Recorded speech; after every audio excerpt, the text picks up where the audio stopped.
আসসালামু আলাইকুম, welcome to new another video. আজ আমরা গিয়েছিলাম যশোরের সিগনালে সেনানিবাসের পাশে অবস্থিত বৈশাখী এবং আনন্দ মেলাতে। যশোর শহর থেকে ৫-৬ কিলোমিটার দূরে সেনানিবাসের সিগনালে অবস্থিত মাঠে এই মেলাটা অনুষ্ঠিত হচ্ছে। তো মূলত মেলাটার যে আকর্ষণ, মেইনলি যে আকর্ষণ ছিল সেটা হচ্ছে এখানকার টিকিটের উপরে র্যাফেল ড্র। তো আমরা ২০ টাকার টিকিট দিয়ে ভিতরে ঢুকি। ঢোকার পরে গতানুগতিক যেটা মেলার ভিতরে থাকে সেই ধরনের সব কিছুই ছিল, বাট নতুনত্ব যেটা পেয়েছি সেটা হচ্ছে এখানে একটা সুইমিং পুলের মতো তৈরি করা হয়েছিল, যেখানে বাচ্চাদের জন্য হচ্ছে ফ্লোটিং বোটের ব্যবস্থা করেছিল এবং এখনকার হট আইটেম বক্সিং, এক বক্সিংয়ে গিয়ে কত শক্তি প্রদর্শন করতে পারে সেই বক্সিংয়ের প্রতিযোগিতাও ছিল। এবং নাগরদোলা থেকে আরম্ভ করে আমাদের শৈশবে সেই হারিয়ে যাওয়া সেই রকেট, কাচের ভিতরে যে রকেট আমরা চালাতাম সেই রকেট এবং সুন্দরবনের কিছু প্রতিকৃতি ছিল। তো বৈশাখী ও আনন্দ মেলার আরেকটা যে আকর্ষণ ছিল সেটা হচ্ছে সার্কাস, সেটা আমরা শেষের দিকে আমরা দেখতে পাবো।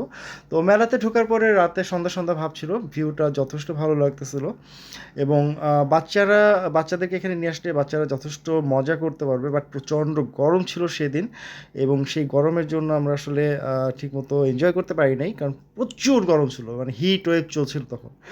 আর এখানে সার্কাসের ব্যাপার যেটা বললাম, যে সার্কাস প্রতিদিন ৩টা ৪টা অথবা 5টা শো হয় এরকম, যে শোগুলোতে প্রতিনিয়ত নিয়ম করে টিকিটের বিনিময়ে সার্কাস আপনারা দেখতে পাবেন।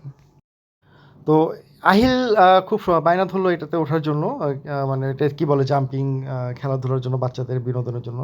তো সেখানে উঠানোর পরে সে তেমন একটা ভয় পাচ্ছিল, বাট আরেকটা ইন্টারেস্টিং যে জিনিস ছিল সেটা হচ্ছে যে স্মোকিং বিস্কুট বাইট, এটা হচ্ছে খাওয়ার পরে মুখ থেকে ধোঁয়া বের হবে।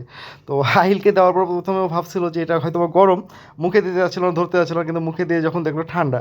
আসলে মূলত হচ্ছে যে নাইট্রোজেন গ্যাস বিস্কুটের উপর নাইট্রোজেন ঢেলে দেওয়া হয় এবং সেটা মুখে দেওয়ার পরে মুখের থেকে এরকম ধোঁয়া বের হয়। আর এটা বলছিলাম যে দ্য কিং সার্কাস, এই দ্য কিং সার্কাসটা এখানকার খুবই জনপ্রিয় একটা সার্কাসের মধ্যে একটি। তো যাই হোক, এই ছিল টোটাল মেলা এবং মেলার ভিতরে গতানুগতিক সব জায়গায় যে যা পাওয়া যায় সেই ধরনের সব কিছুই ছিল। আর এখানকার পরিবেশ যেহেতু সেনাবাহিনীর আন্ডারে এবং পরিবেশটা ভালো ছিল। আর যশোরের স্ট্রিট লাইটগুলো এখন নতুন করে যশোর সজ্জিত করা হয়েছে লাইট দিয়ে, সেই লাইটগুলো আপনারা দেখতে পাচ্ছেন। আর মেলার মূল আকর্ষণ ছিল হচ্ছে র্যাফেল ড্র, যেটা কিনা প্রতিদিন রাত 10টা 30 মিনিটে লাইভ দেখতে পেয়েছিলাম। তো আমরা টিকিট কেটেছিলাম, বাট কিছু বাধে নাই, বাট ভালো লেগেছে। ধন্যবাদ সবাইকে আমাদের ভিডিও দেখার জন্য।